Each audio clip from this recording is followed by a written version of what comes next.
Hey guys, Max here, and this is your daily market update for yesterday, the 8th of January. It was Saturday, so markets were closed, but we still have a fair few things to talk about. The performance of tech stocks in the new year, a few updates with the virus, and some developments in the crypto space, so let's get right into it. So the stuff that was trading, were there any developments? Well, not really on the conventional assets side of things. No major changes on trading prices of oil or gold, both hovering just under $80 a barrel and $1,800 an ounce, so no real news there. Crypto markets, on the other hand, didn't fare quite so well. Bitcoin and the whole crypto market, as is usual, fell a few percent yesterday, with Bitcoin getting close to breaking below $41,000.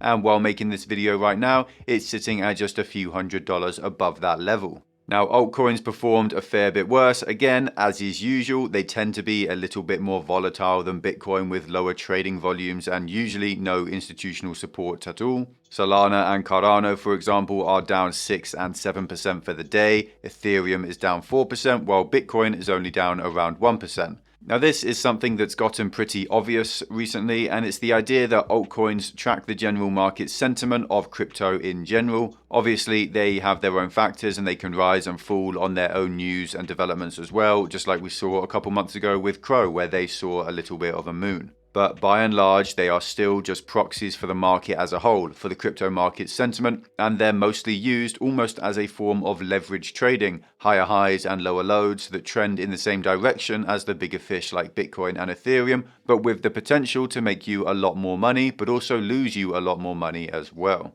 In terms of the traditional markets, obviously this week saw changing sentiment regarding what the Fed is going to do, and the markets are pricing in a far more hawkish Fed with higher interest rates, quantitative tightening instead of quantitative easing, and rising bond yields as well. Now, this has thrown the markets out of whack a bit, but in short, it's going to be harder and more expensive to grow a company in this environment, so valuations are coming down. Now, there used to be this argument that there is no alternative, and that seemed to be the main reason behind such huge, ridiculous valuations for a whole bunch of different asset classes, but in particular, equities and equities that are based on promises in the future cash flows as opposed to current ones. This idea, though, of there is no alternative is starting to change as the macroeconomic and monetary environment changes as well. For a few years now, these growth stocks saw soaring prices. They tripled over the last year and a half alone, as there wasn't anywhere else to put your money. But alternatives are looking like they'll be on their way soon, and this will likely mean that this trend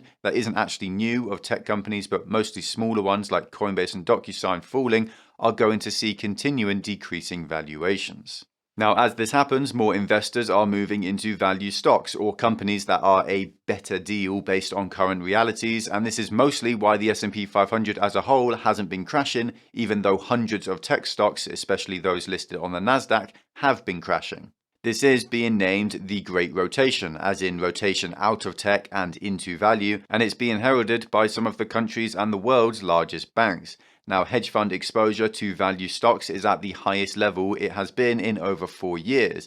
And at the same time, we're seeing foreign markets like those in Europe actually perform comparatively well, largely because they just never had those tech stocks that boomed over recent years. They were always mostly value weighted with lots of big companies like BP and Shell who were in the oil and energy space. And as value comes back into play, back into favor, these foreign markets are starting to perform better. Now, one thing that I think will be interesting will be to watch how Berkshire Hathaway performs over the coming years. Now, they've notably struggled in the tech boom as they believe in things like fair market value and that all these Nasdaq innovators have been overpriced as they continue to skyrocket, making people like Cathie Wood famous. As value comes back around, though, the advantage lies at the feet of Berkshire Hathaway, in my opinion at least, with Warren Buffett and Charlie Munger and the like. Now, I wouldn't be surprised at all if they go on to beat the indexes for the next decade and hopefully make up for the poor performance they've had over the last decade. Now, in inflation news, things are not getting any better as we've been expecting. The new development this week is that vegetable oil prices, palm oil, rapeseed oil and the like, they're getting higher, and they're higher than they've ever been. And just like fertilizer prices rising a few months ago, this is going to have far-reaching consequences and will cause additional inflation all over the world. Now, why are vegetable oil prices rising? Well, there's been a lot of bad weather for farmers all over the world, again, meaning that there is far less supply to go around. Of course, these oils are used in countless different things, obviously a lot of cooking and food-based uses, areas in which inflation is particularly impactful as everyone has to eat. This is, of course, just one of many supply-side shocks that we're seeing all over the world that are contributing to inflation levels that we haven't seen in decades. Now, some people will say something along the lines of how are higher interest rates supposed to help reduce inflation when it's caused by a shortage of vegetable oils from poor weather? And the answer is simple. Prices and inflation are a function of both supply and demand. Of course, our governments should be trying to increase supply, strengthen supply chains, reduce friction and the like to reduce inflation, but our economies are also extremely hot as a result of government's monetary and fiscal policy. And stopping economic stimulus would lead to less spending, and that would help reduce inflation as well. Now, another problem with inflation, again, especially in Europe, is the energy crisis that's been going on for months now. Now, there's been a bunch of talk about the causes of the crisis, and green energy mandates have been getting a lot of flack. And in my opinion, that's rightly so. Now, don't get me wrong, I love green energy. I love to see it making such a huge rise. And in certain places, like in the UK where I am, offshore wind is the cheapest electricity available. So it's great to see so many new projects going up and strengthening this industry. But one of the reasons for this energy crisis was we had a spat of low wind across Europe and we hadn't had the capacity to adequately make up for that lost energy. And this is the problem with green energy mandates. They come at the expense of energy security. Now, this isn't really news. It's an argument that people have been making for years now, although it has mostly just been ignored by governments, especially those on the left. Recently, though, an executive board member from the European Central Bank came out and said that inflation forecasts may need to be updated due to green energy transitions. Now, this is, of course, a little bit ironic. The ECB have been claiming that inflation is 100% under control and not a threat at all, and just a couple days ago, they got some awful data proving them even more wrong than they had already been, so an excuse was always going to come out. But again, as I said a minute ago, inflation is a product of supply and demand, and the ECB is trying to pin the blame of inflation on this green energy transition in its entirety, and that's just not the truth. Will they admit that they were wrong eventually? I seriously doubt that, considering how they're still behaving to this day. More than likely, they will claim that circumstances changed that they couldn't predict. They'll blame inflation on things outside their control, like green energy policy, and then they'll leave the European Central Bank for a cushy job somewhere else in the EU, where they are practically immune to being sacked. Now, onto the virus update. What's going on in the world? Well, mostly more of the same. Cases soaring, but deaths and hospitalizations, not so much. Certain places like New York are seeing particularly sharp spikes in cases, but looking at how similar spikes due to Omicron have developed in other places around the world, this spike probably won't last too long. Some travel bans or just lighter restrictions on travel are coming back into play. In Mexico City, there have been around 60 flights cancelled out of one airport, leading to a whole lot of disruption. Major travel bans are coming into play in China and Hong Kong, where cases are rising very fast and the population is mostly unprotected against the Omicron variant, as their vaccine turned out to just be a bit crap. Of course, we now know that travel bans don't really work against COVID, and they're pretty futile, as are COVID zero policies. Amazingly enough, though, some people are still pushing for that kind of nonsense, but those people seem to be the ones who really enjoyed lockdowns, who enjoyed not going to work,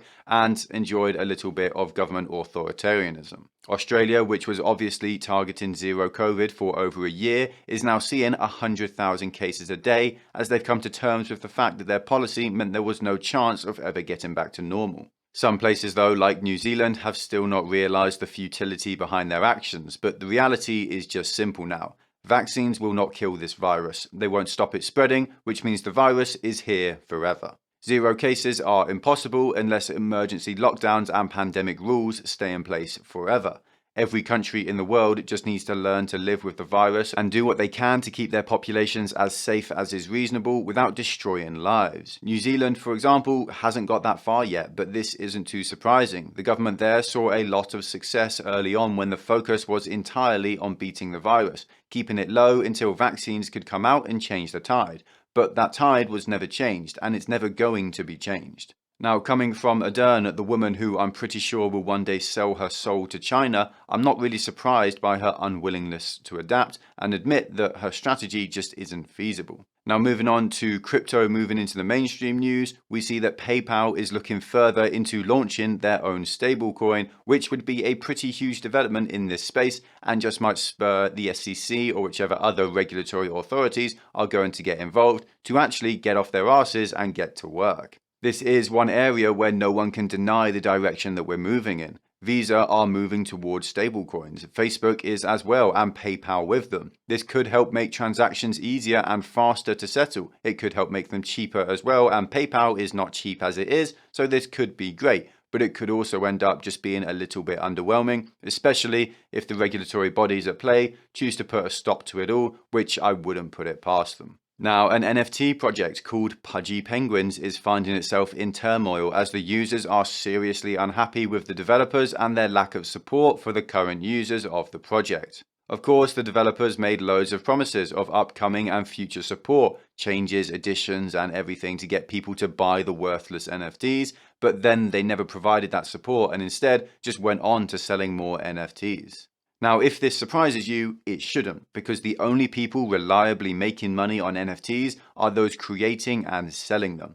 Every single other person in this market is a fool and they will lose money. Now, NFTs have a use, they have a purpose, but that purpose is rooted in code and contract, and it has nothing to do with digital links to JPEGs, and this entire trend is a bubble. Don't be a fool, don't hand out your money to these grifters, and if you do, don't complain when the people you handed your money to run off with it. Now, in final crypto news, the Bitcoin Futures ETF, which was exciting to a lot of people a couple months ago when it came out, is proving to not be very popular. It had a big opening day, lots of inflows of capital, but since then, there hasn't been a single day where money was flowing into the ETF as opposed to flowing out. Of course, it was always a bad idea, and anyone wanting to own Bitcoin was always better off just buying it themselves, but there was still the potential that the security behind it being an ETF and regulated by US authorities might draw capital into the market and it might perform well.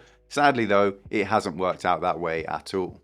Now that is it for the day. I'll see you all again tomorrow. If you enjoyed this video, then leave a like and a comment to bless the YouTube algorithm. If you want more content like this, then check out our Patreon and join our community of investors. You get access to our Discord, loads of exclusive content like insight into my portfolio and buy and sell alerts for all my own investments. There's a link in the description to masterworks.io, a site that allows you to buy fractional shares of art from world famous artists like Banksy, which can be a great way to diversify your portfolio with non-market correlated assets. It's completely free to sign up, you don't have to buy anything, you don't have to hand over any card information, so if that sounds interesting, then make sure to check it out. There's also a link in the description to BLOCKFI, which will give you up to $250 in free Bitcoin when you use it. You can also get 9% interest on stablecoins like USDC, which is a far higher rate than you'll get from any savings account these days. Just make sure not to use Tether. Thank you all for the support, thanks for watching, stay stoic, until next time.